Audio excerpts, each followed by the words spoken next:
How do we rediscover ourselves or discover ourselves for the first time in early recovery? And actually not early recovery, but just in recovery in general. So how do we discover or rediscover ourselves in this new world, this new land of recovery? So, often we think that the hardest part is eradicating our solution. So I want to note that, by the way, that the substance or the behavior that becomes addictive is not the problem. It's actually the solution. The issue was what the suffering was underneath. We were running from pain, and our substance or our behavior was the solution to that pain. However misplaced it was serving us in some way. So we tend to think that, if I get out of this relationship, or if I finally quit drinking, then everything's supposed to be good, right? Then I'm like, I'm in the clear. And, pink cloud, blue skies ahead. That's not how it goes. Then we're left with what remains. And often we don't know that person. It's really scary. And actually, prior to me getting sober, that was it felt disproportionately a giant hurdle for me to climb. Was who was I without my substance, my alcohol? I thought that I was going to be a shell of a person. I thought that I was going to be a shell, that I was going to have nothing inside of me, that I wasn't ever going to be excited again or passionate or squeal. One of my favorite feelings is this squeal, happy, like so excited. And I didn't think I'd ever have that again. I don't think I'd ever laugh again or have good sex or dance. And all of these things I attributed not to myself. I didn't attribute my personality, so much of my personality to myself. I attributed it to something outside of me. It really shows how much I had given over, how much I identified myself with these other things. Even though had you have asked me prior, I would have said it was me. But when it came down to it, then all of a sudden I'm at the edge of losing this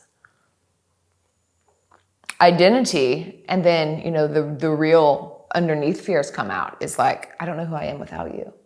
My addiction was a toxic relationship. I don't know who I am without you. I was terrified.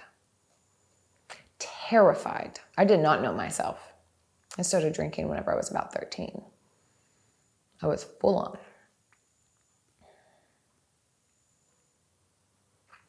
So we rediscover ourselves.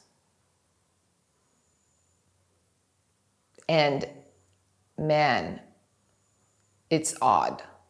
It's also exciting and beautiful, but it is strange. I didn't know what I liked, what I didn't like.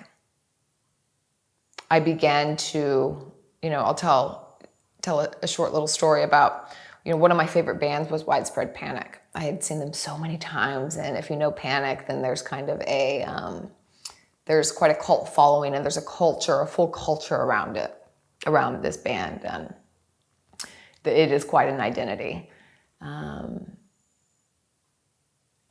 I remember they came through Austin. I was at a sober living house, and they came through Austin, and I went with a friend of mine, and he was coming to pick me up for the show. And I was so nervous, and I actually wasn't nervous about thinking that maybe I would drink or something like that. I was more nervous that I wasn't going to like the music. And this was a band and this music that I so identified with. And I was terrified because so many things, I'd only been sober for like a couple months, but so many things I realized, like people that were my friends, certain things, certain places that I was going, or people that I was hanging out with, like all of these things were like shattered. I didn't like it anymore. I was like having to, your brain is recovering as well. So I was slowly recovering, my serotonin, and, lots of things were slowly coming, but there were lots of things that I just realized that I wasn't into, that I thought that I was. And I was so nervous about going to this show and not liking the music after like following this band around, and how shattering that would be. So my friend was actually coming to pick me up on his motorcycle, and I had like a little panic attack, and I tried to call him to tell him that I didn't want to go. But luckily, because he was on his motorcycle, he didn't answer his phone. He came and picked me up, and we went, and I was terrified, and I danced all night, and it was incredible. I love the music. Still do. But I just share that because it's scary. And so many things, it's just not. So many things are going to come along with that identity that we had, of whatever kind of identity that we had, identity and armor and the costume that we wore. And once that's gone, what remains? Some of it is you. Some of it was me. Some of it wasn't. And I like to call it in Emerge, we talk about cleaning out the shed. About, and this is a little bit different, but about when we think about identities, not only identities, but where do our thoughts come from? Where do our behaviors come from? Where do our ideas come from? How much of it was handed down through our parents, through our tribe that we were in our like addiction circle, or through our like the clubs that we hang out in, or the state that we live in, the country we were born in, the education that we had. So much stuff is not ours that we assimilated. So as we clean out our shed, we get to be like, oh, this is not mine. This is yours. So I like to use the shed analogy. Let me explain that. Is because like, shed just accumulates stuff. And often it's like, it's your roommate's stuff. It's the roommate that left. They never take all their shit. They leave stuff. It's like your parents have stuff in there. Like your aunt and uncle, that one, dude that slept on the couch for a while. Like there's just all of this random stuff. And really that's kind of how it is. We accumulate all of these messages.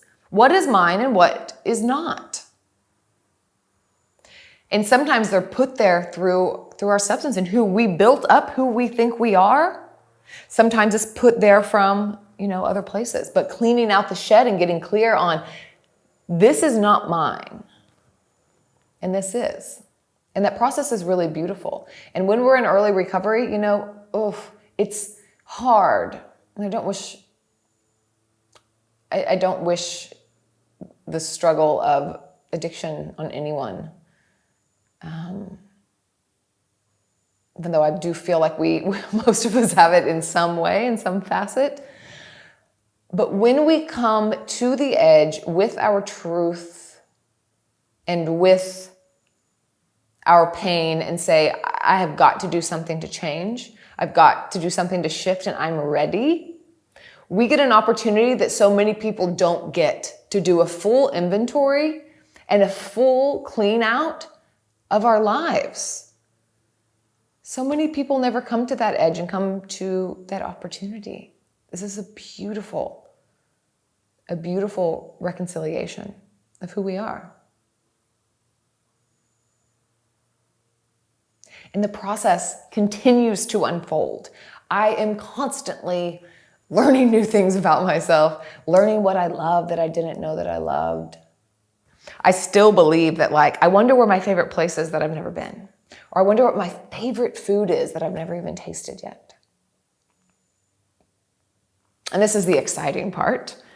But also there's the really challenging part of who am I? Who am I now? It comes with a lot of grieving. If you're not grieving, give yourself that space and that chance, because we're losing an identity. You're losing a relationship, regardless of how toxic it was, that there is a loss here. So give yourself space to grieve this part of you. And then you get to rediscover, and you get to, decorate that shed however you want to. Decorate that temple however you want to. So this rediscovering of ourselves in sobriety and recovery, it's a gift. It's not easy. None of this is. But it is beautiful. So there's a concept in yoga philosophy, svadhyaya, and it's self-study. And it's really getting to know ourselves, doing the work of understanding ourselves. Who am I? What do I value? What's important to me? Creating inner relationship. We're really lucky. And I used to not be able to stand that cliche that I would hear people talk about in recovery, like, I am so grateful, for my past. I'm grateful to be an alcoholic, grateful to be an addict, whatever. And I'd be like, bullshit. Like, I'm never going to be grateful for this. Nope. The gifts of recovery, oh my.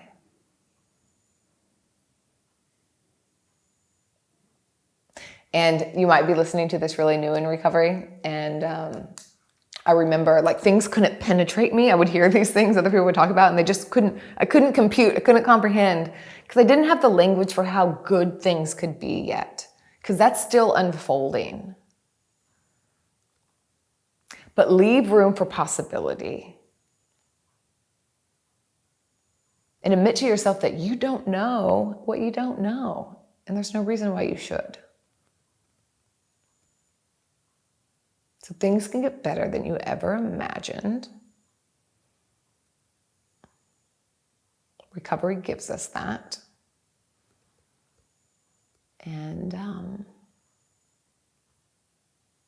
I think one of the biggest pieces of that is being able to create the self-relationship and to know ourselves, because we spent so long running and abandoning ourselves. Cutting off feeling, turning away, pushing ourselves, pushing all the parts of ourselves that we didn't want to deal with, that we didn't want to remember, that we didn't want to see or show down. It's just really abusing so many parts of ourselves in so many ways. So bringing that back and saying, all right, looks like we're in this together regardless how much I tried to not be in it with you.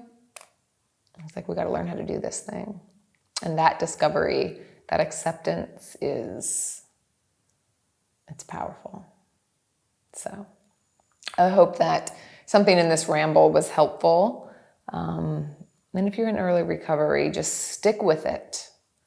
Give yourself the space to really grieve and to let go of, the old identity, and just bring curiosity in.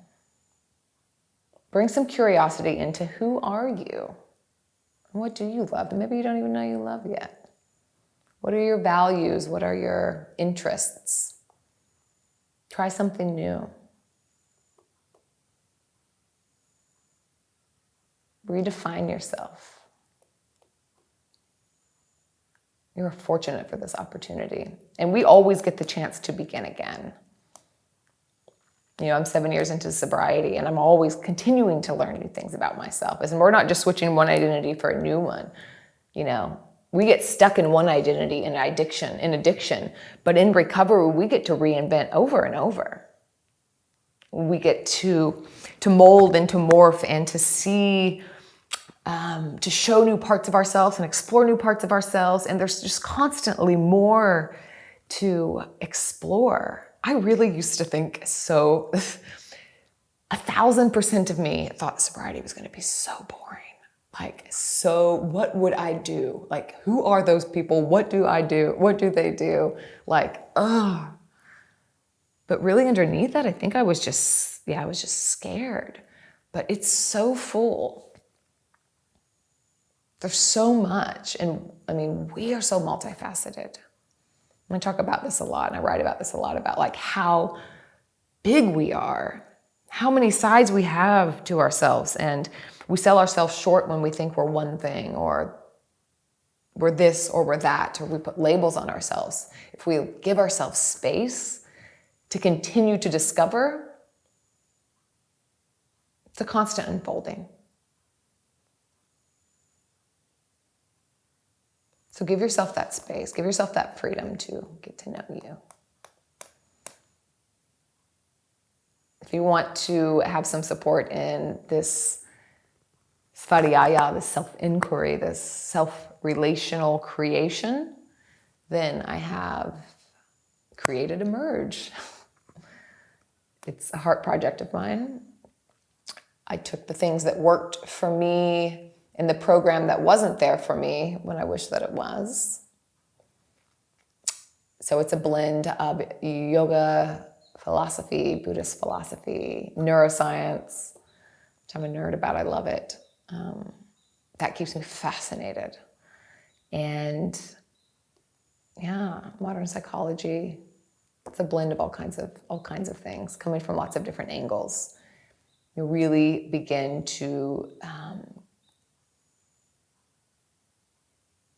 dig in and get to know ourselves on different levels. So if you're interested in that, then shoot me a message, and I'll put a link in here as well. So Emerge, that's what it's about. Emerging out from under, whatever it is, not just substance. There's lots of ways that we run from ourselves, but we always have space to emerge.